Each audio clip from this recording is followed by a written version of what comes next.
Hello बच्चों, नमस्कार, good morning. कैसे हैं सभी लोग? उम्मीद करता हूँ बहुत अच्छे होंगे, बेहतर होंगे और सिंपल इंटरेस्ट का रिवीजन अच्छे से करके आए होंगे।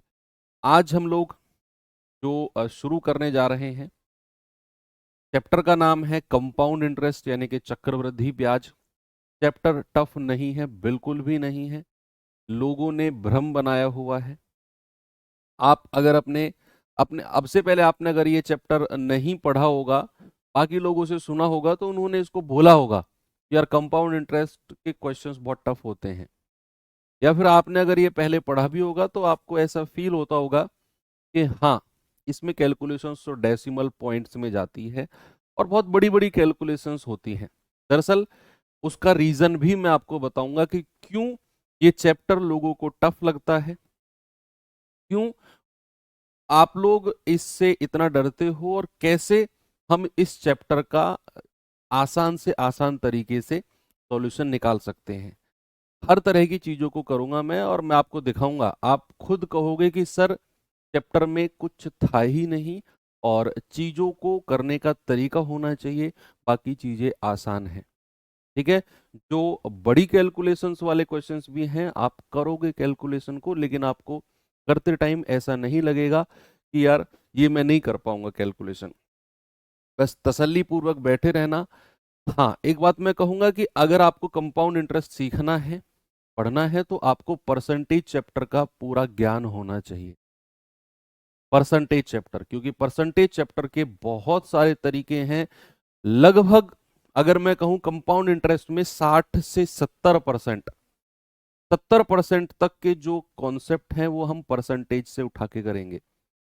तो इस वजह से परसेंटेज का, चाहे मैं रेशियो मेथड कहूं, चाहे मैं फॉर्मूला मेथड कहूं कि दो सक्सेसिव इंक्रीज है तो उनका एकल इंक्रीज कितना होगा, a+b+a×b/100। 3 बार अगर किसी चीज को बढ़ाया क्रमागत रूप से तो उनका वृद्धि कितनी होगी ओवरऑल। या फिर रेशियो मेथड हम लोगों ने जो परसेंटेज में किया था, वो सारा का सारा कॉन्सेप्ट यहाँ कंपाउंड इंटरेस्ट में हम लोग यूज करने वाले हैं। सबसे पहले हम लोग सीखेंगे आज की कंपाउंड इंटरेस्ट होता क्या है। जैसे सिंपल इंटरेस्ट में हमने, सिंपल इंटरेस्ट छोटा सा चैप्टर था, उसका बेसिक भी हमने आधे घंटे में कवर कर लिया था। ये सिंपल इंटरेस्ट से बड़ा चैप्टर है और इसका जो थ्योरी है वो कंप्लीट 1 घंटे की थ्योरी है। आज कंप्लीट क्लास मैं कोशिश करूंगा कि थ्योरी कंप्लीट हो जाए। अगर आज थ्योरी कंप्लीट हो गई, कल से मात्र औपचारिकताएं बचेंगी। मात्र औपचारिकताएं यानी कि बस केवल हम टाइप वाइज क्वेश्चंस को कर रहे होंगे, उन क्वेश्चंस को कर रहे होंगे जिनकी थ्योरी आप पहले से पढ़ चुके हैं, यानी कि आज। तो चलिए शुरू करते हैं इसी के साथ। सबसे पहले हम लोग देखेंगे बच्चे कि कंपाउंड इंटरेस्ट जो है यानी कि चक्रवृद्धि ब्याज जो है, ये साधारण ब्याज से डिफरेंट क्यों है। ऐसा क्या है कि कंपाउंड इंटरेस्ट को साधारण से अलग किया गया। ओके, तो बच्चे साधारण ब्याज के बारे में सबसे पहले अगर मैं आपसे पूछूं क्या होता है, तो साधारण ब्याज के केस में आपने सीखा था कि भाई वो केवल मूलधन पर लगता है, केवल प्रिंसिपल पर लगता है और हर साल बराबर लगता है। देखो, अब प्लीज आप कमेंट मत करो, क्योंकि जब मैं थ्योरी पढ़ा रहा हूं तो फिर मतलब ये मैं चाहता हूं कि मेरा फोकस बिल्कुल थ्योरी पर रहे। आप लोगों को तो जो मैं बोल रहा हूं वो सुनाई दे रहा है, लेकिन जो मैं बोल रहा हूं वो किस तरीके से बोल रहा हूं, क्या पहले बोलना है, क्या बाद में बोलना है, किस तरीके से बोलना है, ये सब तो दिमाग में चल रहा है ना मेरे। और वो दिमाग में प्रॉपर तरीके से काम करे, उसके लिए आपको कमेंट थोड़ी देर के लिए रोकने होंगे, क्योंकि अगर आप कमेंट करोगे मेरा ध्यान उधर भी जाएगा, फिर मेरा दिमाग उतने अच्छे से काम नहीं कर पाएगा। मतलब काम तो करेगा, लेकिन वो जो डिलीवर मैं करना चाह रहा हूँ, हो सकता है कुछ एक आध पॉइंट निकल जाए, उसमें फिर आपका नुकसान हो जाएगा। तो क्या कहा मैंने कि सिंपल इंटरेस्ट क्या होता है कि केवल मूलधन पर लगता है और हर साल बराबर लगता है। हर साल बराबर। हर साल बराबर का मतलब है कि अगर बच्चे मैं पर्टिकुलर एसआई की बात करता हूं, तो सपोज अगर मेरा रेट ऑफ इंटरेस्ट 10% है, तो भाई वो पहली साल भी 10, मान लो समय जो है वो 3 साल है, तो पहली साल भी 10% ब्याज रहा, दूसरे साल भी 10% रहा और तीसरे साल भी 10% रहा। टोटल 3 साल का ब्याज कितना हो गया? आपने कहा सर 10% मल्टीप्लाई 3 यानी कि 30%। 3 साल का ब्याज कितना हो गया? 30%। लेकिन बच्चे जब हम कंपाउंड इंटरेस्ट की बात करेंगे तो यहां पर हम एक साथ कैलकुलेशन नहीं करेंगे, यानी कि कंपाउंड इंटरेस्ट के केस में ब्याज की दर की मल्टीप्लाई समय में नहीं होगी। कंपाउंड के केस में क्यों नहीं होगी? क्योंकि कंपाउंड इंटरेस्ट का मतलब ही होता है ब्याज के ऊपर ब्याज। तो टॉपिक डालेंगे अपना कंपाउंड इंटरेस्ट। पहले मैं आपको समझाऊंगा कि क्यों ये अलग होता है, कैसे अलग होता है। कंपाउंड इंटरेस्ट शॉर्ट फॉर्म में सीआई, यानी कि चक्रवृद्धि ब्याज। चक्रवृद्धि ब्याज एग्जाम्पल से समझेंगे हम लोग चक्रवृद्धि ब्याज को, और आप समझ जाओगे कि क्या इसमें अलग है। सपोज दैट मैंने प्रिंसिपल ले लिया भाई 1,000 रुपया, 1,000 मूलधन, टर्मिनोलॉजी वही है, शब्दावली इसमें कुछ भी अलग नहीं है, वही प्रिंसिपल रेट सब कुछ वही है, बस कैलकुलेशंस अलग हैं इसमें। प्रिंसिपल मैंने कहा आपका 1,000 रुपये है, मैंने कहा इसमें जो समय है वो 2 साल है, मैंने कहा इसमें जो रेट है वो 10% है। सिंपल सा मैंने एग्जाम्पल लिया है। अभी जस्ट मैं आपको ये समझाऊंगा कि कंपाउंड इंटरेस्ट में क्या अलग होता है, पूरा डिटेल में ट्री टाइप हम पढ़ेंगे। तो मैंने यहां पर मूलधन लिया 1,000 रुपया, बात हो रही है बच्चे 2 साल की। कितने साल की बात हो रही है? 2 साल की। तो पहली साल और दूसरे साल। अगर मैं आपसे पूछूंगा पहली साल का ब्याज कितना होगा, पहली साल का फर्स्ट ईयर का ब्याज कितना होगा?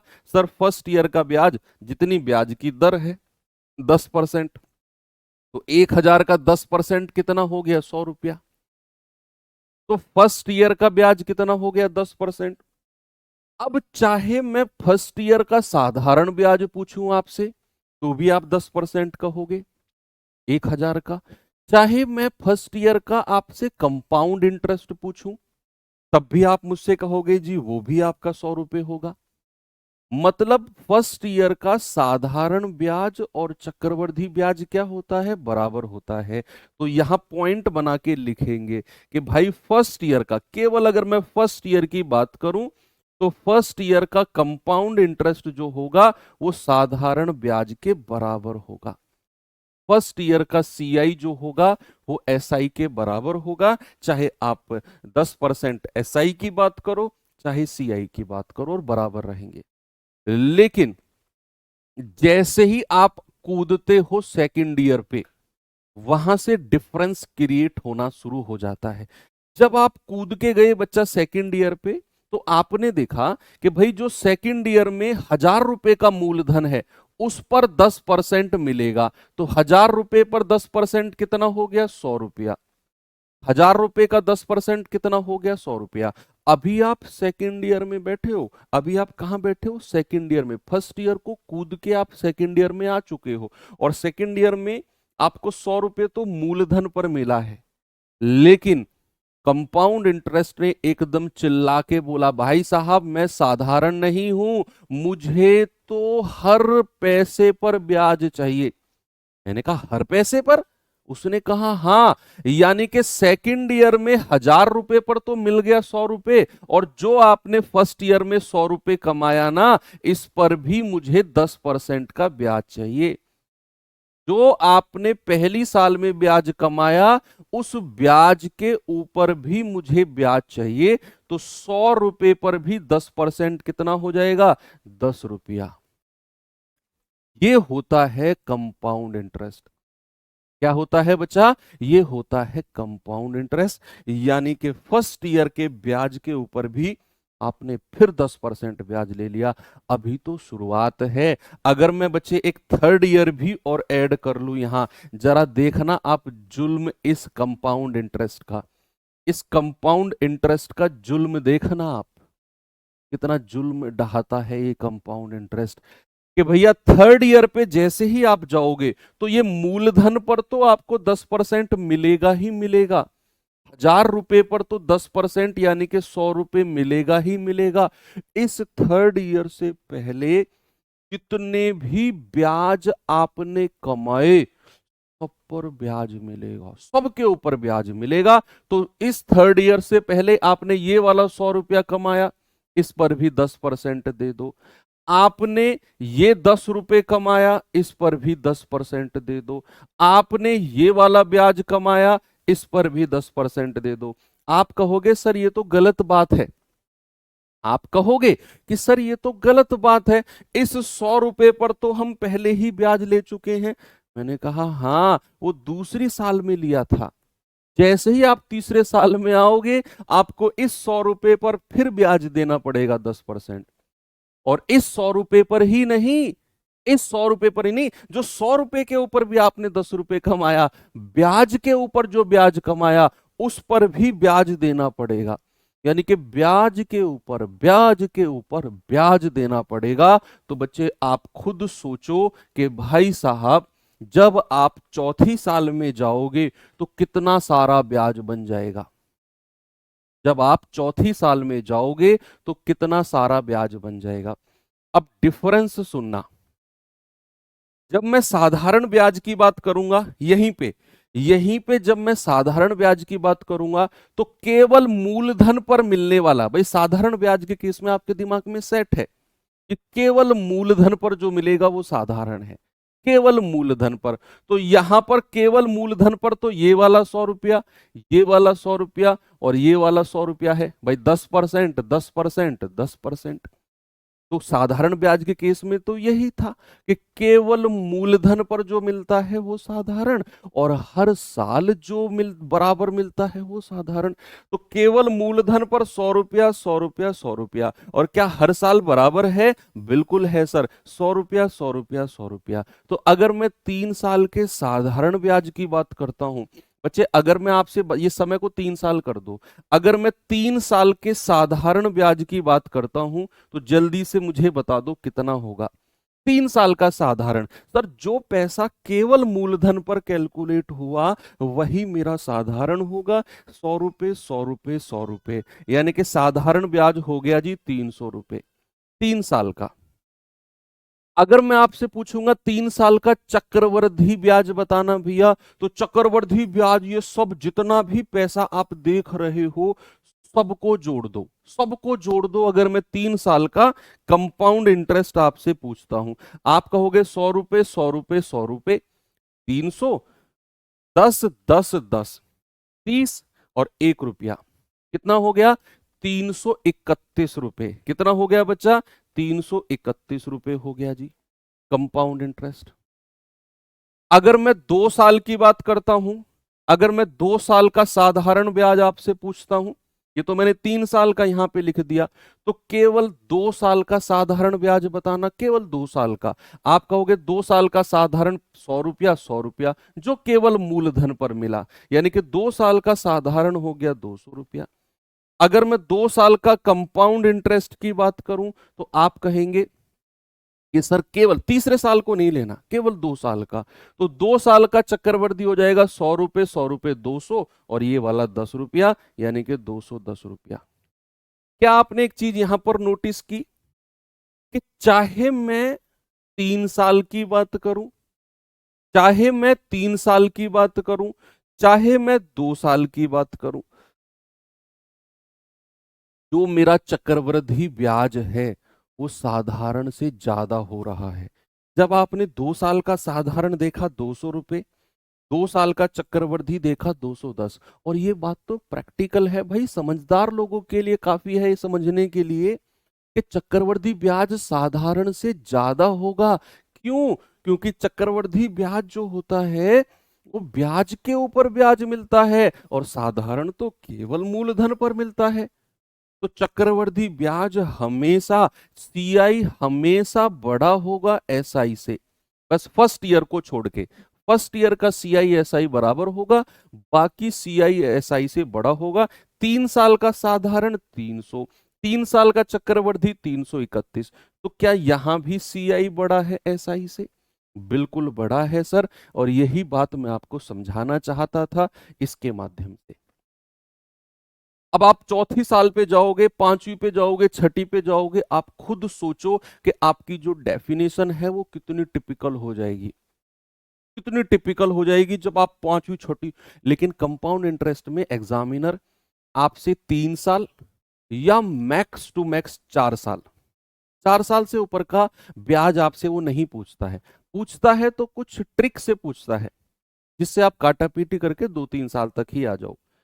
तो एग्जामिनर, जैसे हमने साधारण ब्याज में तो 20-20 साल का भी ब्याज निकाला, साधारण ब्याज में था ही क्या, हम सीधी ब्याज की दर को समय से गुणा करते थे। भाई मान लो रेट है 5%, समय 20 साल है, तो ब्याज कितना हो गया, 20×5 100%।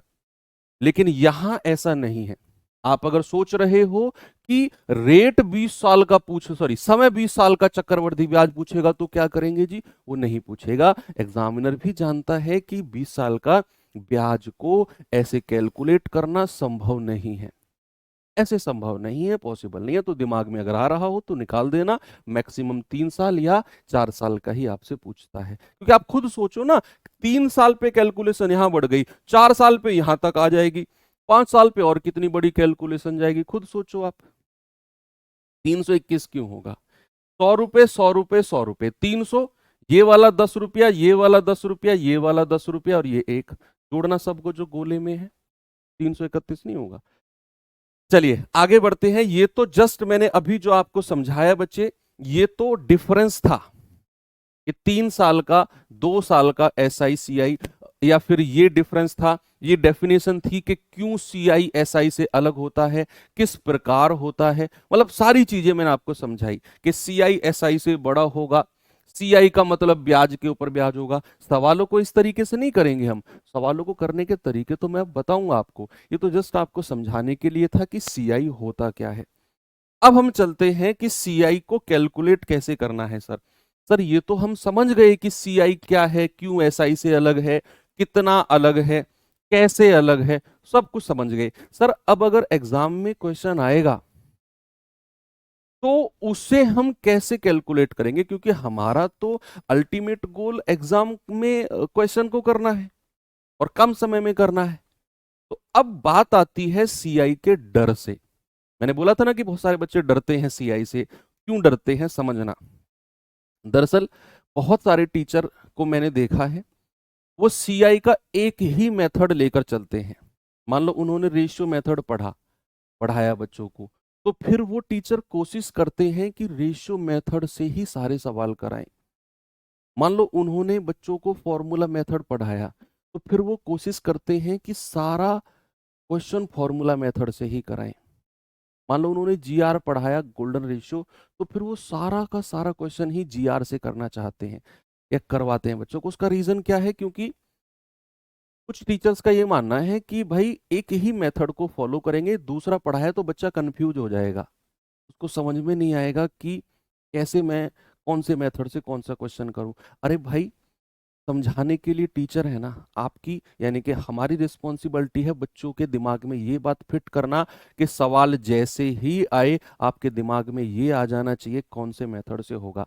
अब मैं किस तरीके से कराऊंगा वो सुनना।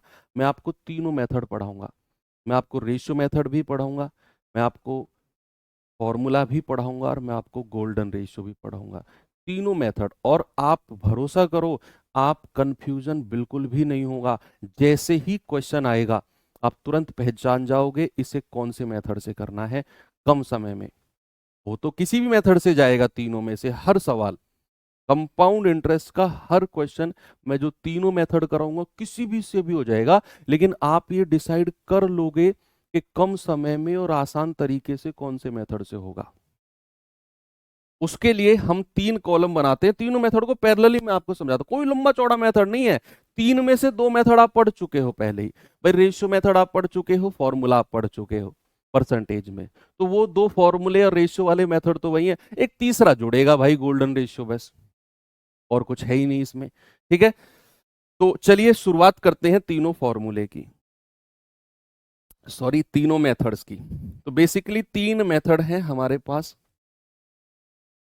3 कॉलम बना देता हूं मैं, तीनों को यहीं पे आपको मैं समझा देता हूं, या तीनों में जो चीज यूज होंगी और कब कौन सा मेथड यूज करना है ये भी मैं आपको बताता हूं। सबसे पहला मेथड है हमारा रेशियो मेथड। अच्छा आप लोग ही बताओ मुझे, रेशियो मेथड कब यूज करते हैं हम? देखो अगर आप सीरियसली बच्चे पढ़ रहे होगे तो आप मुझे बता दोगे रेशियो मेथड कब यूज करते हैं और फॉर्मूला मेथड कब यूज करते हैं। परसेंटेज में मैंने आपको बताया था डिफरेंस। रेशियो मेथड और फॉर्मूला मेथड कब यूज, रेशियो मेथड कब यूज करते हैं सर? जब हमारा परसेंटेज ऐसा हो, हमारा परसेंटेज ऐसा हो,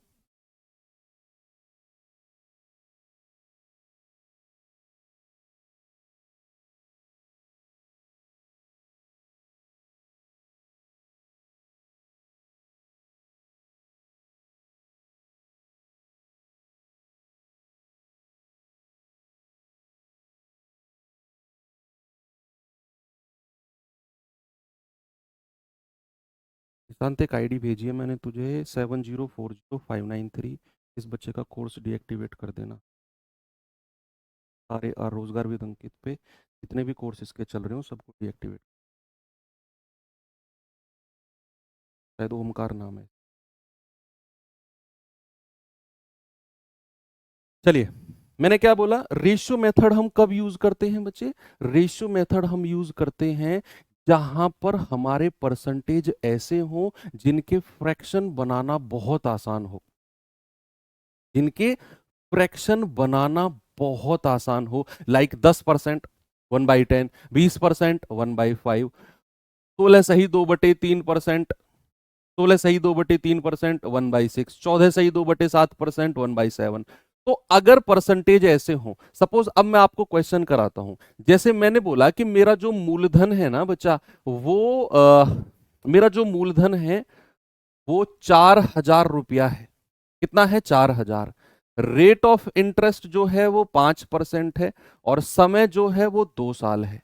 समय कितना है? 2 साल। तो आपसे कहेगा बताइए अमाउंट कितना होगा, बताइए जरा अमाउंट कितना होगा। आप कहेंगे कि सर 5% का फ्रैक्शन बना लो सबसे पहले। 5% का फ्रैक्शन कितना होगा? 5% का फ्रैक्शन हो जाएगा 1/20। कितना होगा 5% का फ्रैक्शन? 1/20। तो भैया पहली साल अगर मेरा मूलधन 20 रुपए है तो 1 रुपए का ब्याज बनेगा और मिश्रधन यानी कि अमाउंट कितना हो जाएगा? 21 रुपया। पहली साल अगर मेरा मूलधन 20 रुपया है तो 1 साल का 1 रुपया का ब्याज अमाउंट हो जाएगा 21 रुपया। अमाउंट हो जाएगा 21 रुपया।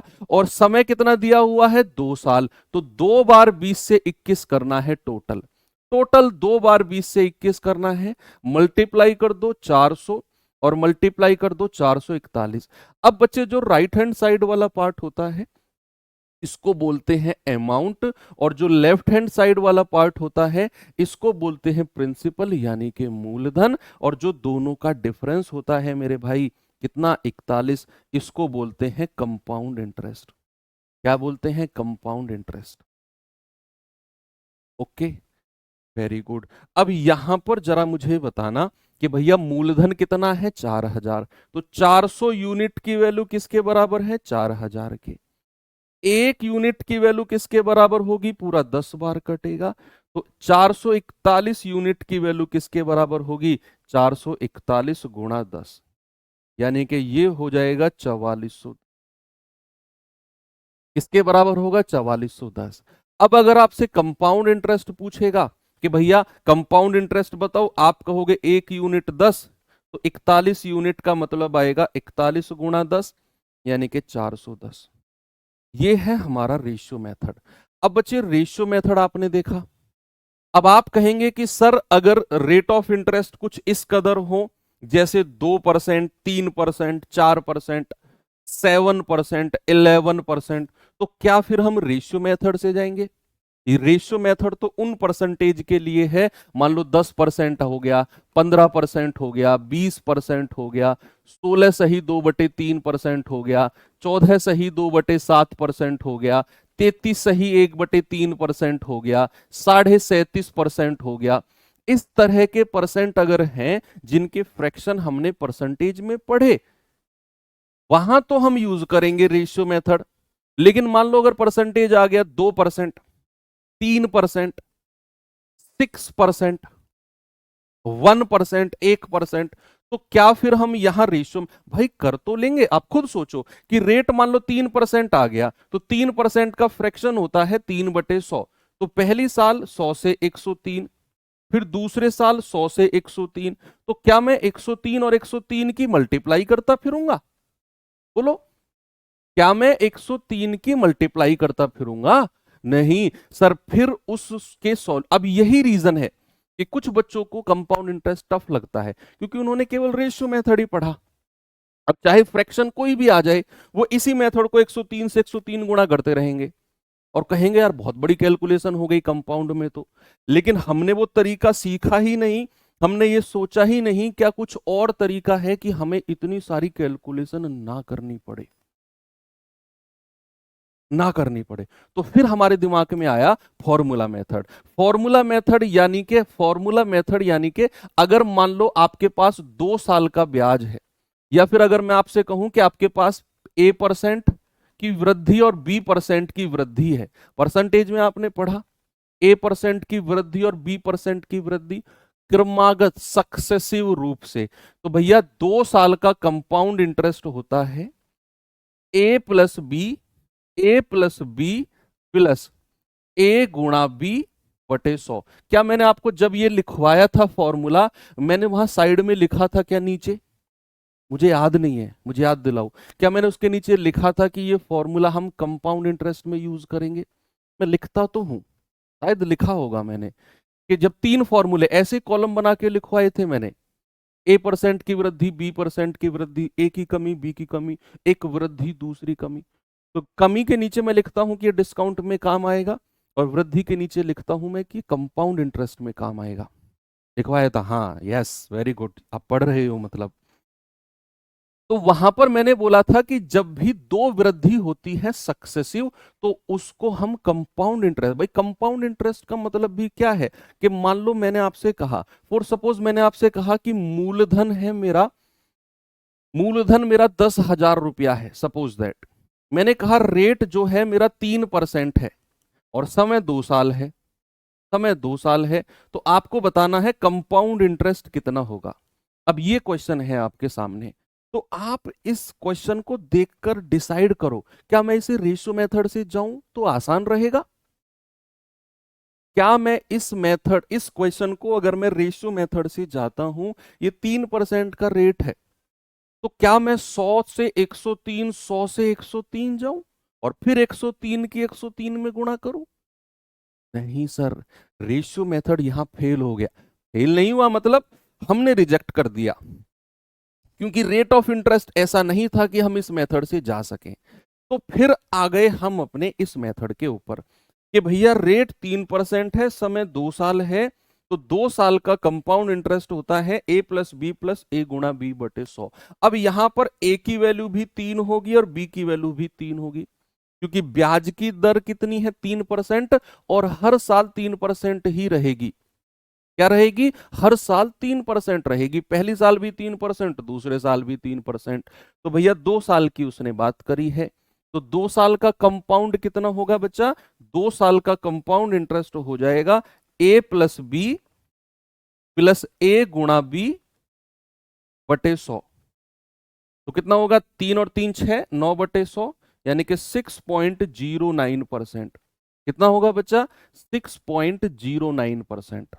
बस उठाकर ये परसेंट निकाल दो मूलधन का, मूलधन का ये वाला परसेंट निकाल दो, तो CI कितना हो जाएगा? आप कहेंगे 6.09, या फिर 10,000 का 6.09% निकालना है जी।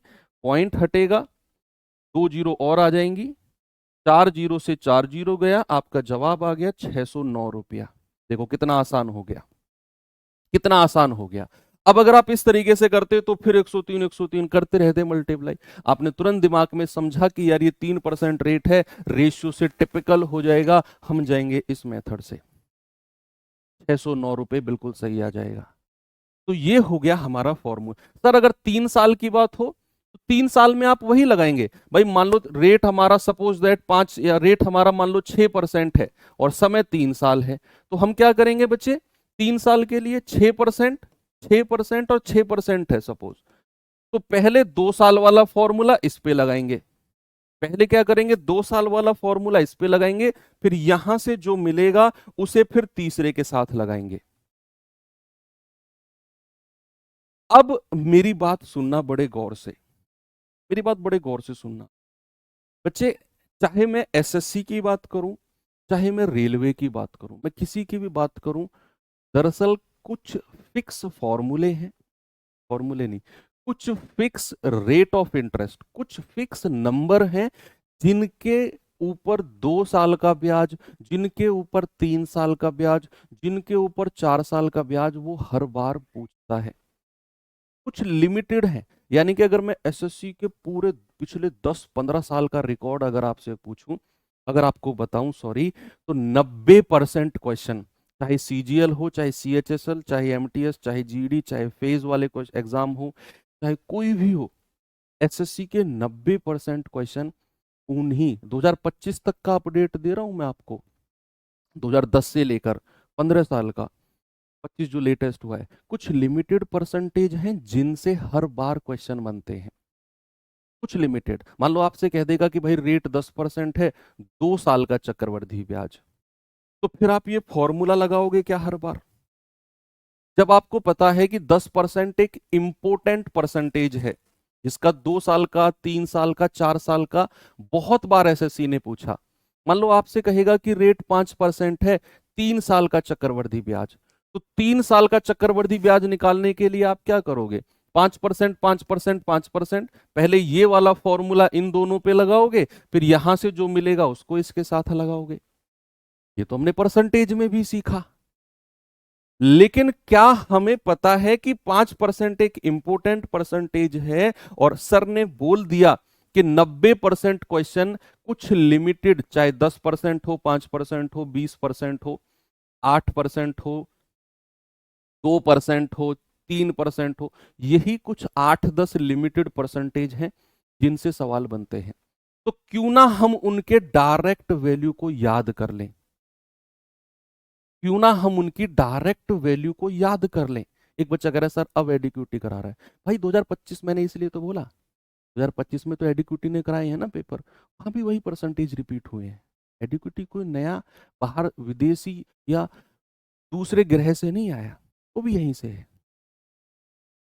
तो हम क्या करेंगे, मैं आपको एक टेबल दे रहा हूं, आप A4 शीट लेंगे या एक कॉपी का पेज, बड़ा सा पेज निकालेंगे, उसमें बहुत छोटा छोटा लाइन खींचेंगे, और जो मैं लिखवा रहा हूं उनको एज इट इज लिखकर अपने स्टडी टेबल के सामने चिपका देंगे।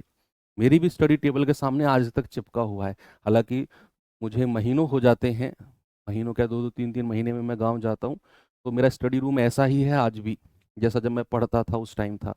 आज भी वही चीज़, सेम चीज़ चिपकी हुई है। तो ये कंपाउंड इंटरेस्ट, परसेंटेज, बहुत सारी चीज़ें जो चिपकी हुई हैं वो चिपका होना चाहिए, ताकि आपके दिमाग में वो डिजिट रह सकें कि अगर रेट 10% है तो 2 साल का सीआई, रेट 10% है 3 साल का, रेट 10% है 4 साल का कितना होगा, रेट 5% है 2 साल का, 3 साल का, 4 साल का।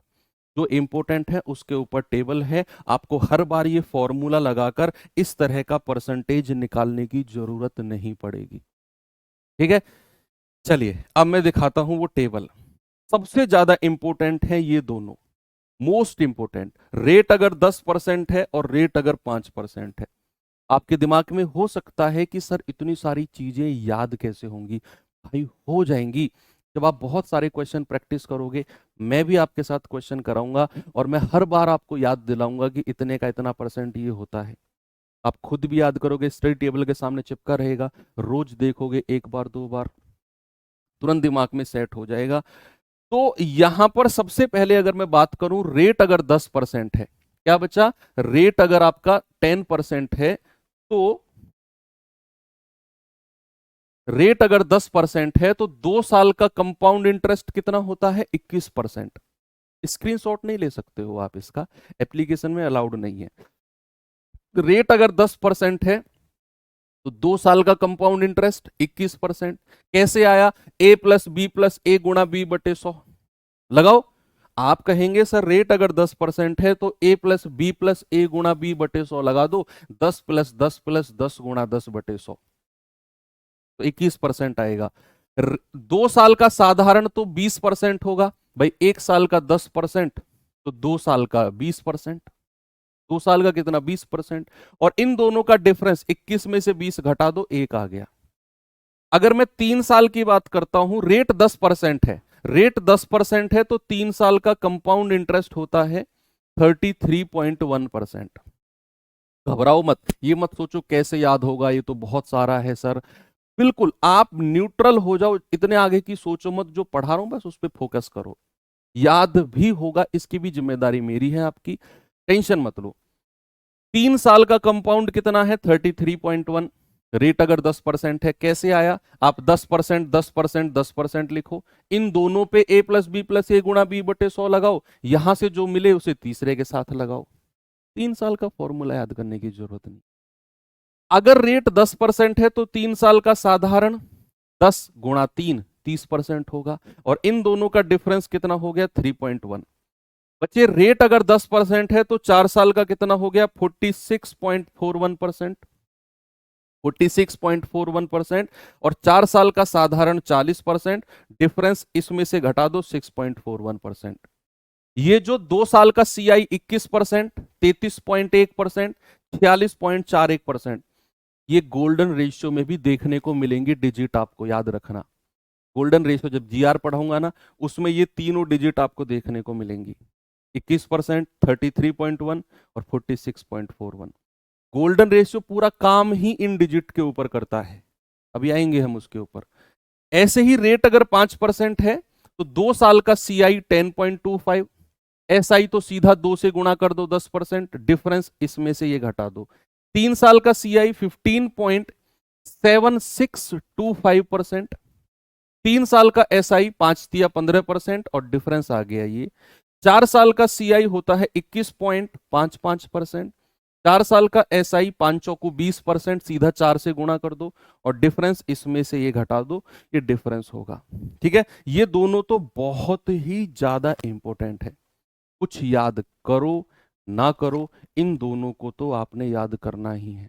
याद करना मतलब इनको A4 शीट में लिखो और 2-3 बार रिवीजन करेंगे। क्वेश्चंस में भी ये बार बार आपको देखने को मिलेंगे। कुछ और हैं, जरा इनको देखेंगे। बॉक्स में बंद कर दिया मैंने कि रेट अगर 20% है तो 2 साल का सीआई कितना है? 44%। ए प्लस बी प्लस ए गुणा बी बटे 100। 2 साल का साधारण हो जाएगा 20 दूनी 40% और डिफरेंस के लिए घटा दो। 3 साल का कंपाउंड होगा 72.8।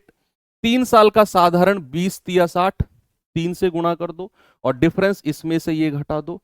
रेट अगर 15% है तो 2 साल का सीआई 32.25, 2 साल का एसआई सीधा 15 दूनी 30 और डिफरेंस आएगा इसमें से ये घटा दो 2.25। 15% है तो 3 साल का सीआई इतना, एसआई इतना, डिफरेंस इसमें से घटा दोगे 7.08। 3 साल तक याद करने की जरूरत नहीं है 15% का, फिर भी आप लिख लो। रेट अगर 2% है, ये इंपोर्टेंट है, ये इंपोर्टेंट है। रेट अगर 2% है बच्चा तो आप 2 साल का सीआई कहोगे 4.04। क्या कहोगे? 4.04। 2 साल का एसआई 4%, डिफरेंस इसमें से घटा दो। 3 साल का सीआई 6.1208। ये डिजिट कुछ ऐसी आपको दिख रही होंगी, आपको इरिटेशन फ्रस्ट्रेशन हो रही होगी, और ये कैसे याद होंगी? गुरुजी तो कह रहे हैं कि याद कर लो, ऐसे कैसे होंगी?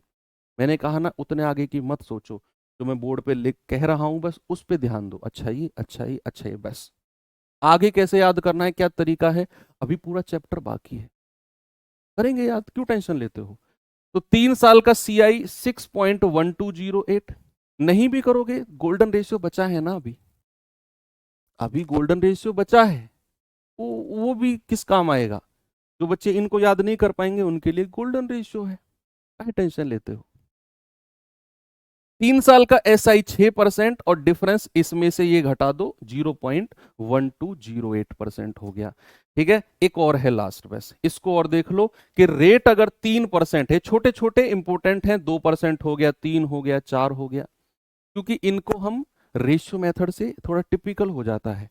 तो रेट अगर 3% है तो 2 साल का 6.09, देखो हमने निकाला था ना 6.09, ये रहा। तो ये वाला 6.09% मैंने यहां पर दे दिया कि रेट अगर 3% है तो 2 साल का 6.09, SI 6% और डिफरेंस घटा दो, 3 साल का 9.2727, SI 9%, डिफरेंस घटा दो। रेट अगर 4% है तो 2 साल का SI डिफरेंस घटा दो, 3 साल का 12.4864, SI इतना, डिफरेंस घटा दो। ये 12% का है कि 2 साल का होता है 25.44%, SI 24% और डिफरेंस के लिए घटा दो। भाई हर चीज को कैलकुलेट करके बताऊंगा तो फायदा नहीं है फिर मुझे समझाने का।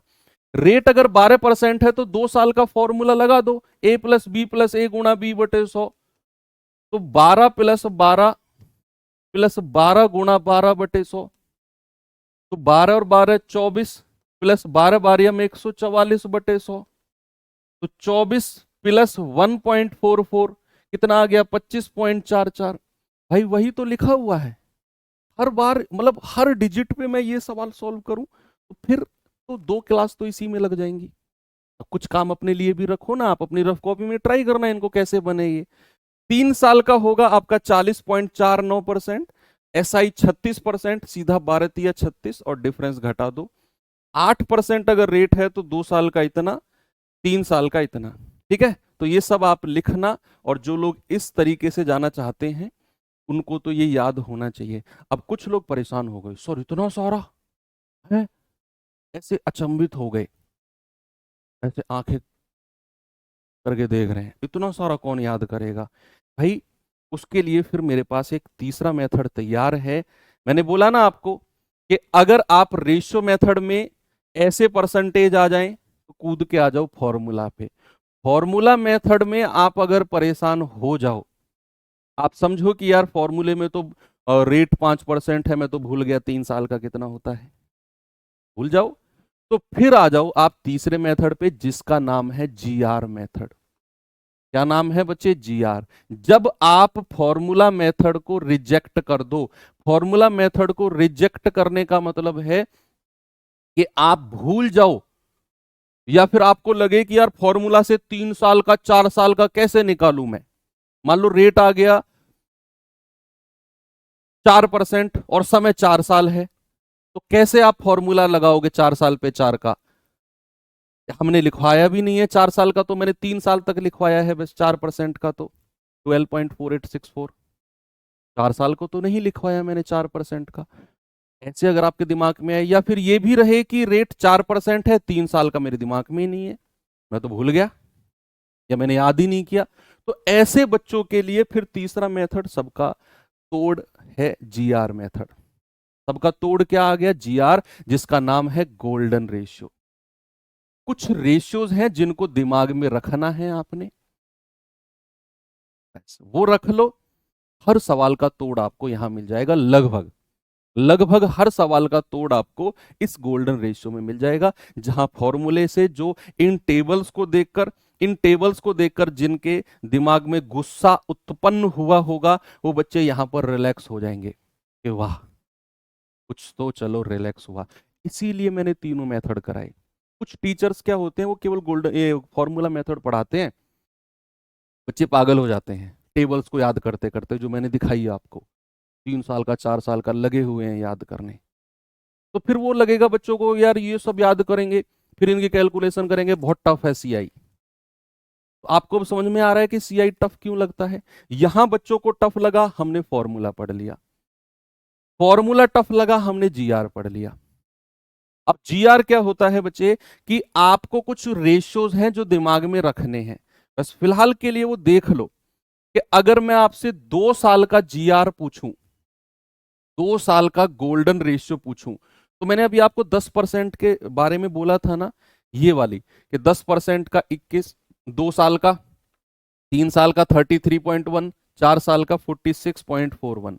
इसी का यूज हम यहाँ पे मतलब इसी की डिजिट का ही गोल्डन रेशियो बनता है कि अगर मैं 2 साल का जीआर पूछूं, केवल 10% नहीं, हर परसेंट के लिए, ये मत कहना कि सर केवल 10% का ही होगा क्या ना, हर परसेंट, कोई भी परसेंट हो, हर परसेंट के लिए 2 साल का जीआर का रेशियो होगा 2:1। कैसे कैलकुलेशन होती है सिखाऊंगा अभी आपको मैं।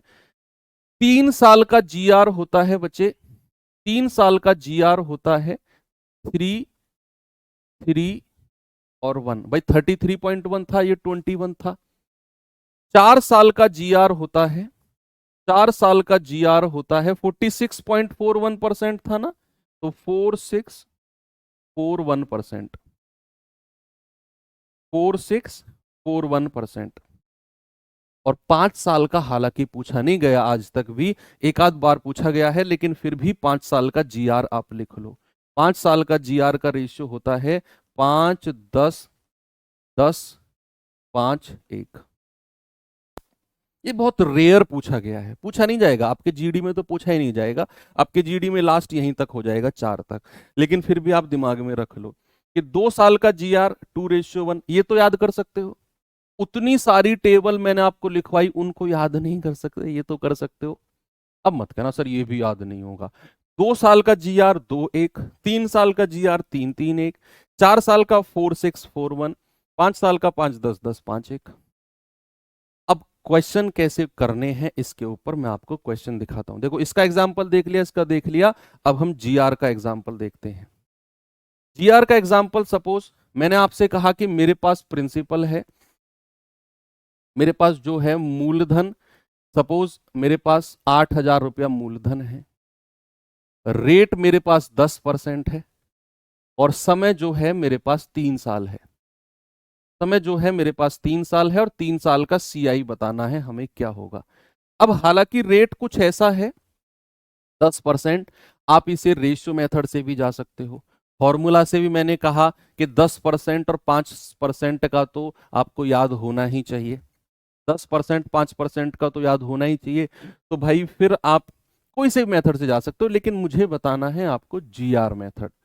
जीआर मेथड, तो मैं जीआर मेथड कहूंगा कि 3 साल का समय है, और 3 साल का जीआर कितना होता है बच्चा, 3 साल का जीआर अभी अभी हमने लिखा कितना, 3 साल का जीआर होता है 3:3:1।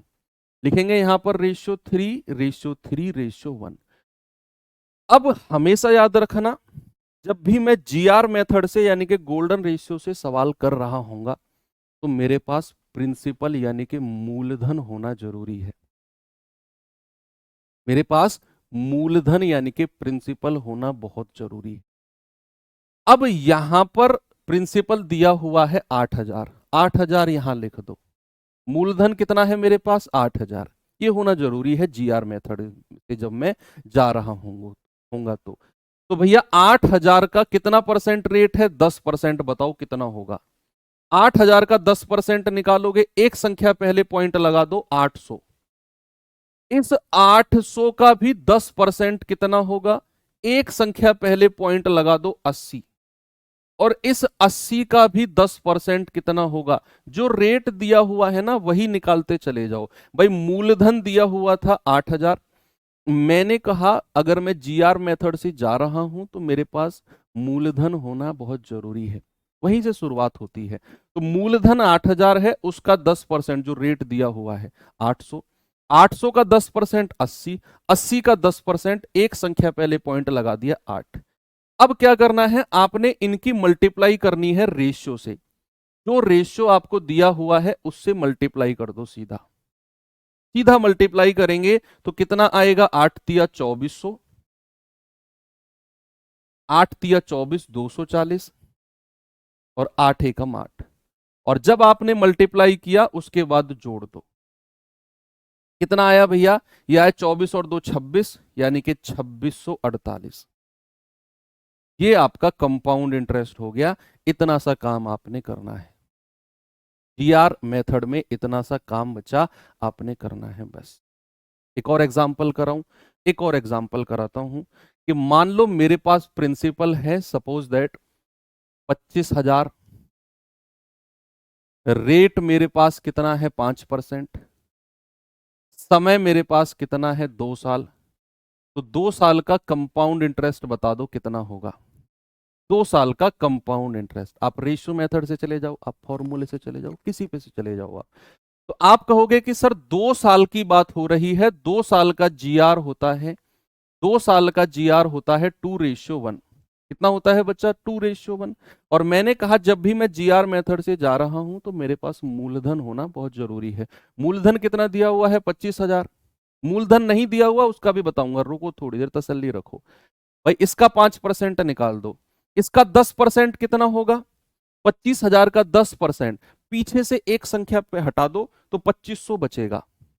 2500 10% है, हमें 5% बताना है, तो 2500 का आधा कर दो 1250। आपके पास रफ कॉपी है, आप 2500 का 5% ऐसे भी निकाल लो। 25 पंजे 25,000 का 250 गुणा 5 यानी कि 1250। अब 1250 का भी 5%, भाई 10% कितना होगा? 125, और 125 का भी आधा 62.5, और इस रेशियो की मल्टीप्लाई कर दो, कितना आएगा? 1250 दूनी 2 यानी कि 2500 प्लस 62.5, कितना आ गया? 2562.5। 2562.5 बिल्कुल सही है, ये हो गया आपका। अब आप कहेंगे कि सर अगर किसी क्वेश्चन में हमें मूलधन यानी कि प्रिंसिपल ना दे, किसी क्वेश्चन में अगर प्रिंसिपल ना दे तो क्या करेंगे? तो भाई साहब फिर हम, जैसे मान लो आपके पास रेट ऑफ इंटरेस्ट है सपोज दैट 16 सही 2/3%, सपोज दैट ये आपके पास रेट ऑफ इंटरेस्ट है, आपको उसने कंपाउंड इंटरेस्ट दे दिया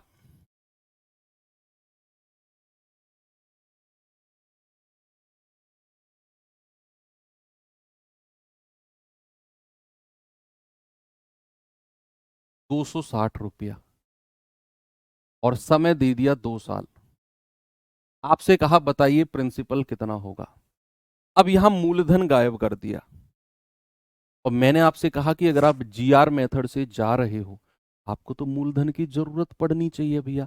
सबसे पहले क्या करो, आपको पता है समय 2 साल है, तो 2 साल का जीआर, 2 साल का जीआर होता है बच्चा 2:1। कितना होता है मेरे भाई? 2 साल का जीआर होता है आपका 2:1। आपने लिखा। अब मैंने कहा कि यार जीआर से आप जा रहे हो तो प्रिंसिपल होना जरूरी है, प्रिंसिपल तो है ही नहीं, तो निकालना है, वो तो हमें निकालना है मूलधन। तो फिर क्या करेंगे? प्रिंसिपल को कुछ मानकर चलेंगे हम क्या करेंगे बच्चे? हम प्रिंसिपल को कुछ मानकर चलेंगे।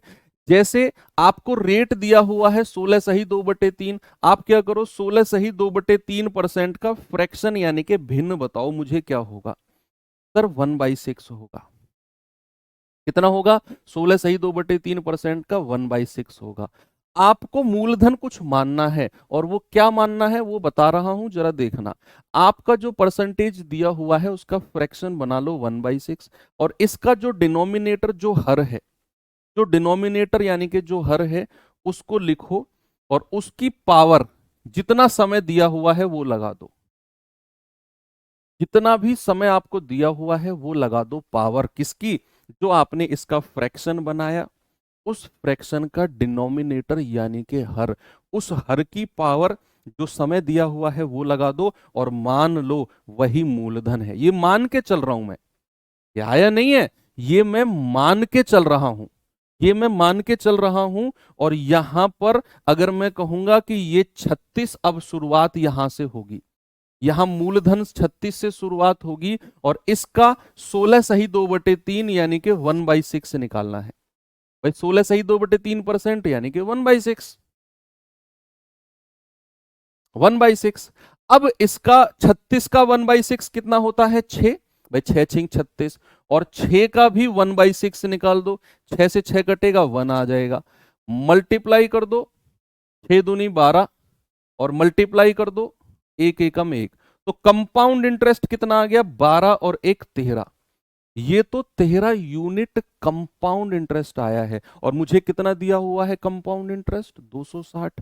तो मेरे भाई क्या मैं बोल सकता हूं कि 13 यूनिट की वैल्यू 260 होगी? तो एक यूनिट की वैल्यू कितनी होगी? 13 दूनी 26 यानी कि 20। तो भैया मूलधन कितना हो जाएगा? वो तो हम 36 यूनिट मान के चले थे, 36 गुणा 20 यानी कि 720 रुपया। मूलधन कितना हो जाएगा बच्चा? 720 रुपया। Okay, very good. चलिए अब इनमें एक चीज और थोड़ा सा देख लो। जैसे मान लो 3 साल का कंपाउंड यहां पर आपको 2648 मिला, आपसे अगर कहेगा 3 साल का साधारण कितना होगा, तो बच्चे याद रखना 3 साल का साधारण हमेशा ये फर्स्ट वाला पार्ट होता है, ये वाला, बाकी का नहीं। ये आपका साधारण ब्याज होता है 3 साल का, यानी कि 2400 रुपए। अगर साधारण कहेगा तो गोल्डन रेशियो में जो पहले वाला टर्म होता है वो साधारण ब्याज का होता है, 8 × 2400। ये कंपाउंड।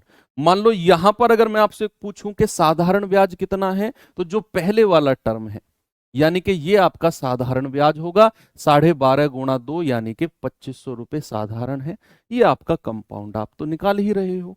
यहां पर अगर मैं आपसे साधारण पूछूं साधारण ब्याज कितना होगा, तो साधारण ब्याज बच्चे हमारा है 12 यूनिट, तो 12 गुणा और 1 यूनिट की वैल्यू 20 है, तो साधारण ब्याज हो गया 2400 रुपए। सिंपल इंटरेस्ट कितना हो गया? सिंपल इंटरेस्ट हो गया 2400 रुपए। ओके, तो ये है गोल्डन रेशियो। बाकी तो क्वेश्चन के साथ हम करते ही रहेंगे चीजों को। अब और थोड़ी सी चीजें हैं इसमें, और समझिए। ये तो हमने तीनों मेथड्स को बच्चे यहां बहुत डिटेल में देख लिया। बाकी तो हम क्वेश्चन के साथ जब चलेंगे तो हम ये डिसाइड करेंगे कि किसको रेशियो मेथड से करें, इसको फॉर्मूले से करें, या फिर इसको हम जीआर से करें। ओके, तो वहां पर मैं आपको क्वेश्चन टू क्वेश्चन समझाता रहूंगा कि इससे जाओ ये बेस्ट है, इससे जाओ ये बेस्ट है। अब कुछ और टेक्निकल चीजें हैं जो कंपाउंड इंटरेस्ट में आपको पता होनी चाहिए। आप जब कंपाउंड इंटरेस्ट को देखेंगे तो आपको एक चीज बहुत देखने को मिलेगी। भाई हम जब सिंपल इंटरेस्ट पढ़ रहे थे, 240 होगा, गड़बड़ हो गई है क्या? हाँ हाँ, जो भी है। अरे ठीक है ना बच्चा, सॉरी, ये 240 है। तो कुछ टेक्निकल टर्म आपको देखने को मिलेंगे। आप जब कंपाउंड इंटरेस्ट पढ़ रहे थे, सिंपल इंटरेस्ट, वहां पर केवल आपने वार्षिक दर ही पढ़ी थी, केवल एनुअल रेट पढ़ा था। हालांकि कोई फर्क पड़ता नहीं है, वहां पर हमने 15 महीने का भी पढ़ा था, 12 महीने का भी पढ़ा था, 8 महीने का भी पढ़ा था। हम सीधा क्या कर रहे थे, उस समय को 12 से डिवाइड करके वर्ष में बदल रहे थे और रेट से गुणा कर रहे थे। तो सिंपल इंटरेस्ट में कुछ इतना था नहीं, लेकिन कंपाउंड इंटरेस्ट में सारा खेल बदल जाएगा। आपको जब देखने को मिलेगा ना छमाही दर, आपको देखने को मिलेगा तिमाही दर, आपको देखने को मिलेगा मासिक दर, आपको देखने को मिलेगा 8 महीने की दर, आपको देखने को मिलेगा 5 महीने की दर। तो ये चीज बड़ा आपको देखने को मिलेगी बच्चे। इसकी शुरुआत होती है वार्षिक दर से। इन सब की शुरुआत किससे होती है? इन सब की शुरुआत एनुअल रेट यानी कि वार्षिक दर। इंग्लिश वाले बच्चे एनुअल रेट लिखेंगे। वार्षिक दर का मतलब या फिर एनुअल रेट का मतलब क्या होता है? एनुअल रेट का प्लीज बच्चा ये मत लिखो, टाइम हो गया। ऐसे लिखोगे तो फिर क्लास बंद करनी पड़ेगी, मजा नहीं आएगा ऐसे। मैं बहुत दिल से पढ़ाता हूँ जीडी को, मैं हर बैच को दिल से पढ़ाता हूँ, लेकिन जीडी से मैंने शुरू में कहा मेरा स्पेशल लगाव है। और आप लोग भी अगर ऐसे कहोगे 2 मिनट पहले, अभी तो क्लास भी आपकी 1 घंटे 15 मिनट 1 घंटे 20 मिनट की होती है, लेकिन आप 58 मिनट में ही ये कहने लगोगे। आपकी क्लास में आपने नोटिस किया होगा मैं 1 मिनट पहले आ जाता हूँ, मैं 8:59 पे आ जाता हूँ। लोग 3-3 4-4 5-5 मिनट भी लेट होते हैं। आप सोचो मैं कितना एक्साइटेड हूँ आपके लिए, लेकिन फिर आप ऐसी बातें करते हो। भाई वार्षिक दर का मतलब क्या होता है बच्चा? 12 महीने का ब्याज। 12 महीने यानी कि 1 वर्ष। भाई वार्षिक दर का मतलब है 12 महीने का ब्याज, 1 साल का ब्याज। ठीक है, 1 साल में मिलने वाला ब्याज ही क्या होता है? वार्षिक दर, एनुअल रेट। और 1 साल में कितने महीने होते हैं? 12 महीने। सपोज अगर मैंने आपसे बोला कि मेरे पास कोई रेट है बच्चा, मैंने कहा 12% वार्षिक है, रेट क्या है? 12% एनुअली। इंग्लिश वाले बच्चे वार्षिक को एनुअली लिखते रहेंगे। तो मेरे पास रेट कितना है? 12% एनुअली है। तो इस बात का मतलब क्या है? इस बात का मतलब है कि भाई मुझे जो 12 महीने का ब्याज, M for month, M for month, महीने, तो मैंने कहा मेरे पास 12 महीने का ब्याज कितना है? 12%। 12 महीने का ब्याज कितना है? 12%। तो एक महीने का ब्याज कितना होगा? एक महीने का, एक महीने का ब्याज कितना होगा? आप कहेंगे 12 से 12 कटेगा सर, 1% हो जाएगा। एक महीने का ब्याज कितना होगा? 1% हो जाएगा। अब यहां से ही सारी चीजें डिस्ट्रीब्यूट हो जाएंगी। आपसे कुछ भी पूछ ले, तिमाही, छमाही, 5 महीने, 8 महीने, मैं कह रहा हूं दुनिया का कोई भी रेट पूछ ले, आपको बस वार्षिक दर को तोड़ लिया आपने। वार्षिक दर यानी कि 12 महीने का मतलब 12%, एक महीने का मतलब 1%। तो अगर आपसे कहेगा भाई कि भैया मुझे छमाई दर चाहिए, तो छमाई दर यानी कि हाफ ईयरली रेट का मतलब क्या होता है बच्चा? किसी भी क्वेश्चन में आएगा हाफ ईयरली रेट, यानी कि HYR, शॉर्ट फॉर्म में HYR बोलेंगे और हिंदी में कहते हैं छमाई दर। छमाई दर। अगर आपसे कहेगा छमाई दर यानी कि 6 महीने का ब्याज, छमाई का मतलब 6 महीने होते हैं ना, तो भैया एक महीने का ब्याज कितना है? 1%। तो छमाई दर यानी कि 6 महीने का ब्याज कितना हो जाएगा? 6 गुणा 1 यानी कि 6%। तो छमाई दर कितनी हो गई? 6%। अगर वार्षिक दर 12% है तो छमाई दर 6%। आप कहेंगे सर इसे तो हम डायरेक्ट भी कर देते, 2 से डिवाइड करके। वो मैं लिखवाने वाला हूं आपको अब, कि अगर आपको वार्षिक दर दी हो और आपसे छमाई दर के बारे में बात करें, तो बच्चे याद रखना, छमाई दर का मतलब होता है वार्षिक दर, यानी कि एनुअल रेट। एनुअल रेट को 2 से डिवाइड कर दो, एनुअल रेट को 2 से डिवाइड कर दो, आपको छमाई दर मिल जाएगी। आपको डायरेक्ट अगर निकालना है तो इसे याद रखें, नहीं तो फिर एक महीने का और फिर 6 महीने का, इस तरीके से निकालना पड़ेगा। आपसे कहेगा एनुअल रेट को 2 से डिवाइड करो, छमाही दर, क्योंकि ये क्वेश्चन बहुत बनते हैं। अगर आपसे कहेगा तिमाही दर, अब आप मुझे खुद बताओ तिमाही दर कितनी हो जाएगी बच्चा? तिमाही दर यानी कि इंग्लिश में इसको कहते हैं क्वार्टरली रेट। क्वार्टरली रेट, और शॉर्ट फॉर्म में क्यूआर बोलते हैं। क्यूआर, क्यूआर बोलते हैं क्वार्टरली रेट। और तीन तिमाही दर का मतलब है 3 महीने का। तो एक महीने का 1%, तो 3 महीने का कितना हो जाएगा? 3 गुणा 1 यानी कि 3%। तो अगर तिमाही दर कहेगा तो हमारे पास आएगी बच्चा 3%। और तिमाही दर को डायरेक्ट भी आप निकाल सकते हो। अगर आपसे कहेगा तिमाही दर, तो याद रखना एनुअल रेट को कितने से डिवाइड करना है बच्चा? एनुअल रेट को 4 से डिवाइड करना है, 3 से नहीं। कुछ लोग 3 से लिख रहे हैं।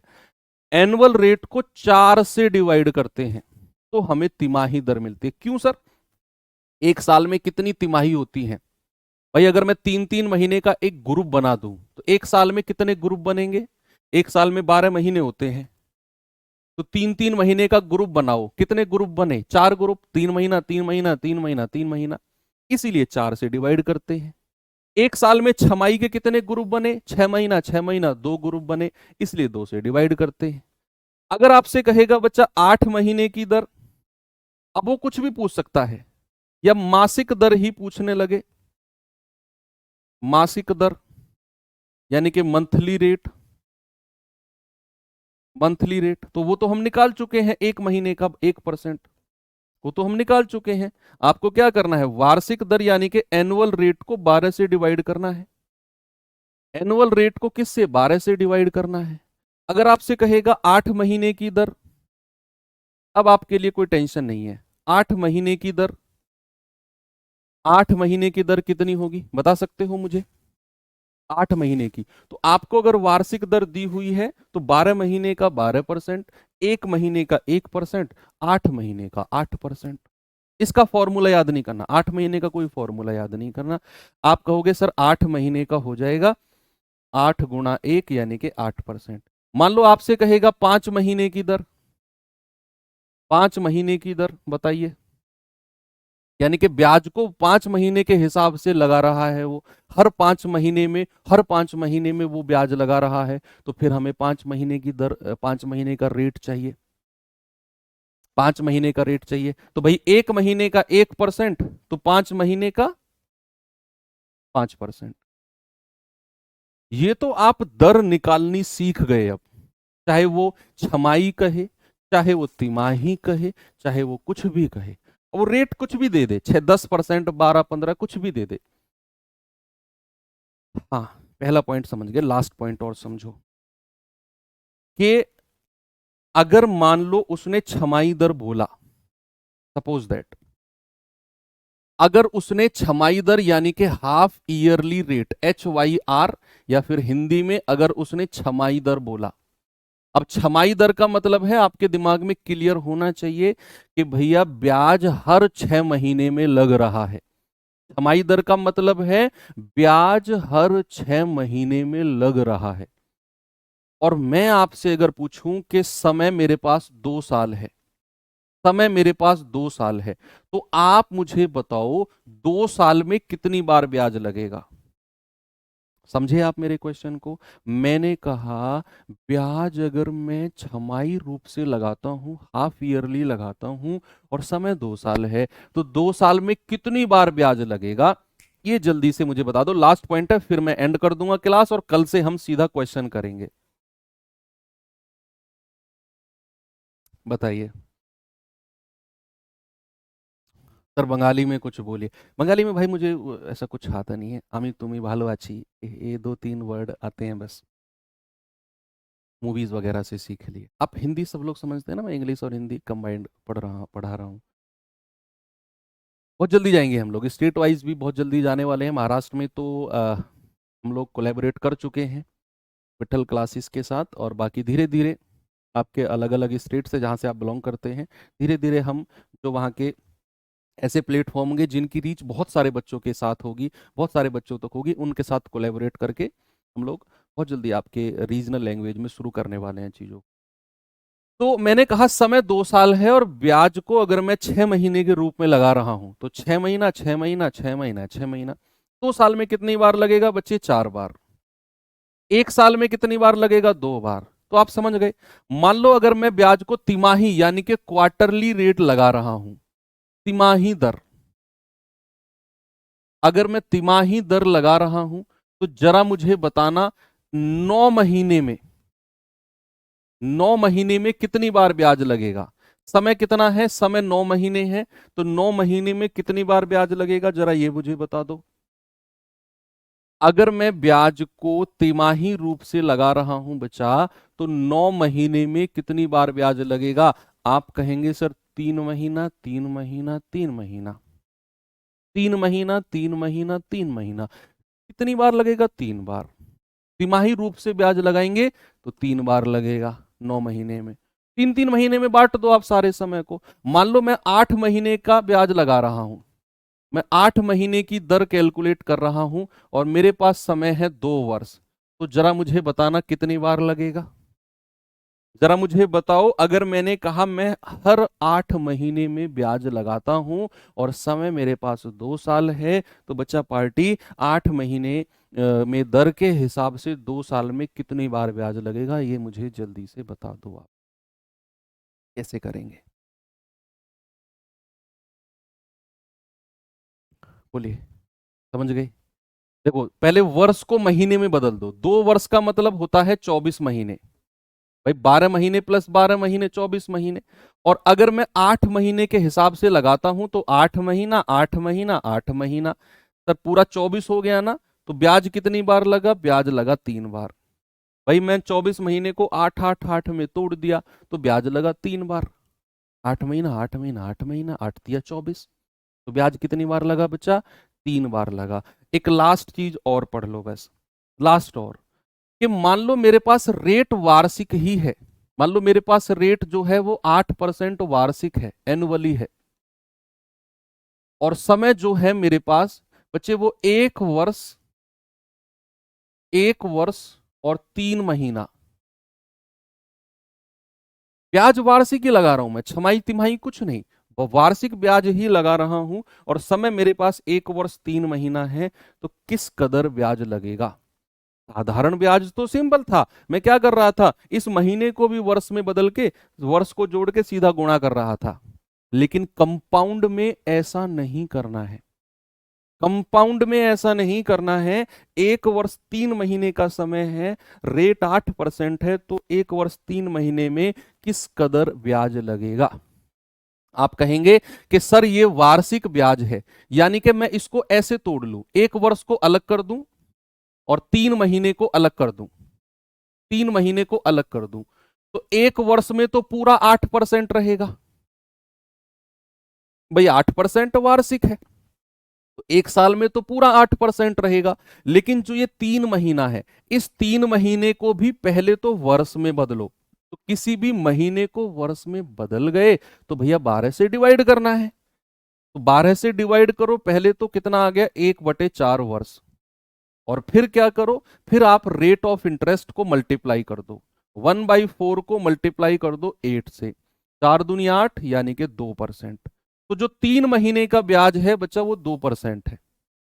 अब आप इन दोनों पे फॉर्मूला लगा दोगे, कौन सा, a+b+a×b/100। 8 और 2 10%, जो लोग कह रहे हैं साधारण ब्याज से बाहर निकल जाओ, सिंपल इंटरेस्ट से बाहर निकल जाओ। यहां पर ये 8% 1 साल का, 3 महीने को पहले वर्ष में बदला 1/4 और फिर इसको रेट से गुणा किया, तो 2% का ब्याज इस 3 महीने का है।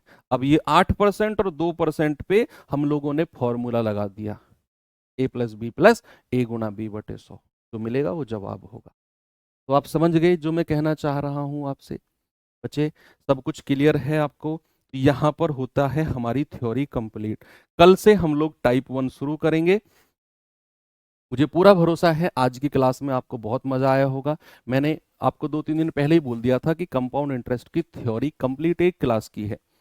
अब अगर कल की क्लास में जब आप आएंगे तो आज का कंप्लीट रिवीजन करके आएंगे। आज कोई वर्कशीट आपको मैं नहीं दे रहा हूं, कोई वर्कशीट आपको नहीं मिलेगी आज। आज जो वर्कशीट का समय है, उस समय में आज की क्लास की जो पीडीएफ है, क्लास दोबारा मत देखना, इस पीडीएफ का ही 2-3 बार रिवीजन करके आना है।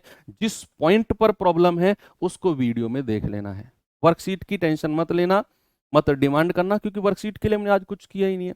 कंप्लीट रिवीजन करना है वर्कशीट के टाइम पे। वर्कशीट से आज आप आजाद हो। कल हम सवाल करेंगे और किसी भी टाइप में कोई नई चीज आपको देखने को नहीं मिलेगी, मात्र औपचारिकताएं हैं। आप पूरा का पूरा कंपाउंड इंटरेस्ट पढ़ चुके हैं अगर आपने आज की क्लास का रिवीजन कर लिया, ये मान के चलो। तो चलिए ठीक है, कल सैटरडे है, कल मुलाकात होगी। Thank you, have a nice day, जय हिंद।